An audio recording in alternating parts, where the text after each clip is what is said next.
First, make sure the cup holders are installed on your seat. They must be installed for use. Before installing forward-facing, remove the headrest pillow and body support. These are both for smaller infants. Press the red buttons and pull the lower anchor connectors out from storage on both sides. Make sure the latch strap is routed through the forward-facing belt path marked in orange. Unhook the top tether from storage and lay it over the seat so it's ready to use. Place the car seat forward-facing in your vehicle's back seat. Adjust the seat into one of the forward-facing recline positions based on your child's weight and make sure it clicks into place.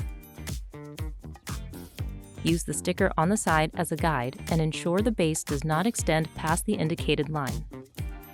For an easier install, extend the latch strap all the way by pressing the gray button and pulling it out. Attach the latch connectors to your vehicle's lower anchors, making sure the strap lies flat and is not twisted. Press down firmly in the center of the seat while tightening the latch strap. Attach the top tether to your vehicle's tether anchor and tighten it until all slack is removed. Grab the seat at the belt path and gently push side to side and front to back. It shouldn't move more than 1 inch. Latch installation is approved up to 45 pounds. After that, switch to a seatbelt installation. Always check your car seat and vehicle manuals for proper installation. If you have questions, consult a certified child passenger safety technician.